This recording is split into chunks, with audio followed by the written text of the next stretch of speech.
Well, welcome back, everybody. It looks like we're going to have some bonus play here. They're going to hoist up. Two 10-minute overtimes with the what's called some circles called golden goal. Some in football we'd call it sudden death. First team to score wins. Kind of unusual in an exhibition game as far as my experience goes, but hey, we got bonus. Yeah, we got some bonus play here, and we'll get down onto the field and get this thing going for you. So again, they put the ball in play, as Jake mentioned. We have some overtime play here. Nothing like a little extra soccer. And here we go. And Jake, you want to explain that one more time? Double, two.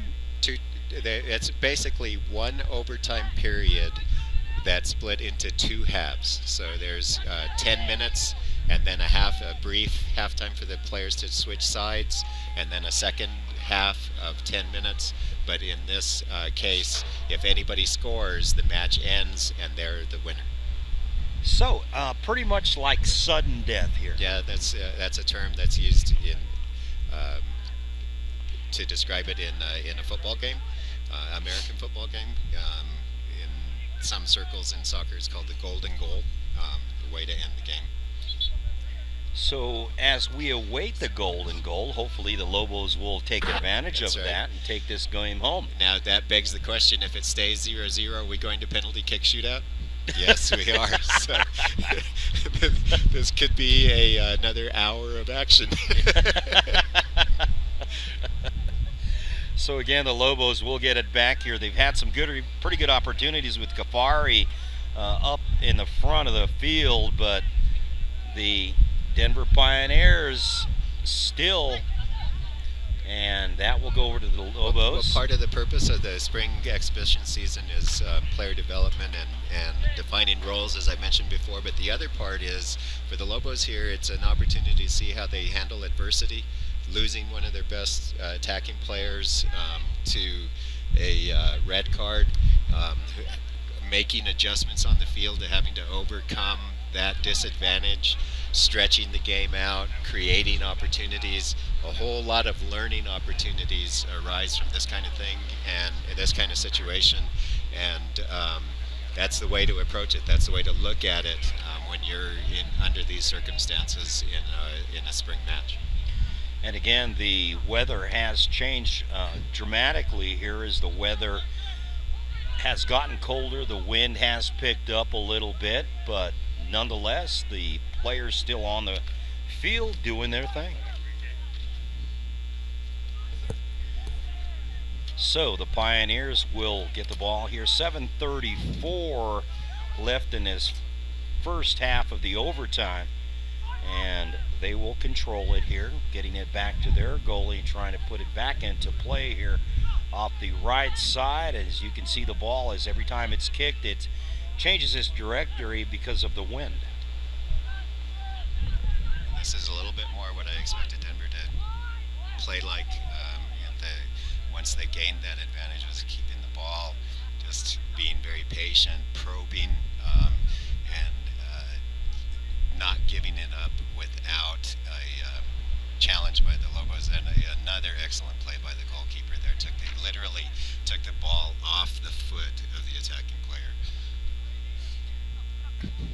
So here we go again with the goalie for the Lobos trying to put it in play, and he wants to get it downfield to Kafari, and Well done. Kafari is in the right position, and then he's offsides. That was a good ball by the goalkeeper and gained 70 yards there with one touch of the ball.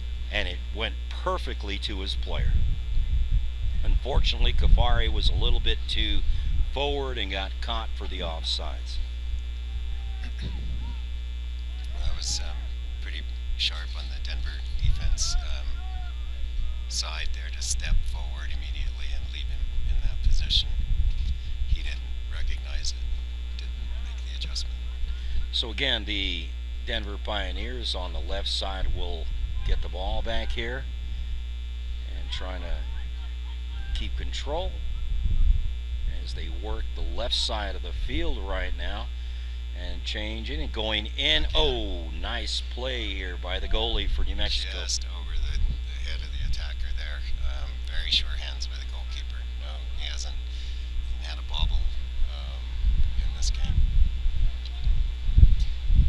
I'm sure he's kind of glad that the game went into overtime. He has a little more playing time, too. Yeah. A few more kicks, and that will go out of bounds. Let's see who will get this possession. Looks like the Lobos will get it back here.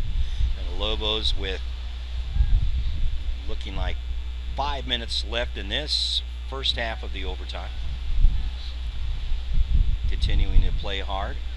They'll clear it to the right side. Costa Rica guy, and then Pioneers steal it away. Turn that over in that part of the field because your team has to work really hard to get back and cover that mistake. And again, the Denver Pioneers trying to do everything they can to get this thing doing. Well, So Lobos, well played by Ventnor there to win the ball and quickly play it with his back heel to directly to the player. Really nice run wide there. looking for Kafari. Still difficult Nothing for the there. Lobos to get enough players in the attack being down like that. You could see how many white shirts there were when he looked up. He decided not to play it in. Yeah. And again, some battling here and going down. Advantage played to New Mexico there. Both players really battling for the ball. The player in white pulled down the Lobo player, but the referee decided that since he had gained the ball, there was no point in stopping the game. So again, the Lobos trying to retain their control over the ball here as Kafari goes down, and it looks like he twisted his ankle as he went down. To make a call on that. It looked like a late challenge. And now Kafari pleading his case to the referee, but Seems pretty uninterested. yep, going for it. 3:27 left in the first half in the overtime, and the weather has changed. Denver Pioneers will bring it in here,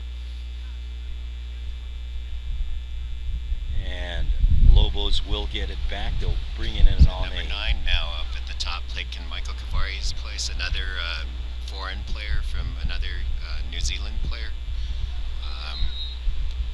New Zealanders being known more for rugby than soccer, which is a pretty tough sport. We'd expect him to be pretty solid up front. and that's Joe Harris. Joe Harris from New Zealand. The Lobos get a kick here from the right side of the field, or is it going to be? Yep.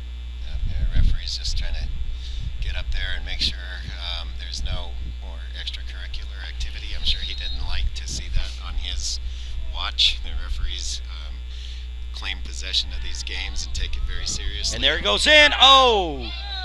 Oh, just goes out of the back of the goal. Foul just over the top. It looked like the game was going to end there. I thought it was definitely going to go in, but it went over the top of the goal and nothing there. Again, you can see how important the restarts are to the Lobos there. When they can start the play without any pressure on the ball, it gives them an opportunity to create a scoring chance without having to bring it up all the way up the field against that tough And defense. here comes the Lobos on the attack on the inside. Oh! Just couldn't quite get that across the face of the goal there. The wind, I think, pushed it out again. The wind blowing in that direction pushed it over the end line. So here comes the Pioneers from Denver U, and that will go out of bounds. And the Lobos will get it back here.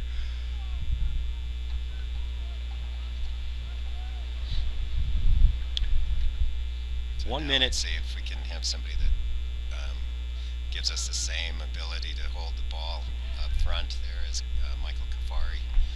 That wasn't bad. It was gained about 30 yards there off of one throw. Again, a way to move the ball up the field without having to possess it against that when you're outmanned against that defense. 1 minute remaining of the first overtime period. And again, Boy, time really seemed to fly there. it I feel sure like 10 is. It minutes. went really quick these last 10 minutes. And then ball way deep, and that will go right to the goalie. He'll pick it up. It's And fortunate that carried that far because the wind held it up and he wasn't sure he was going to be able to use his hands, I don't think. yeah. And He here was it getting comes ready to again. hit it. Goudelet clears it.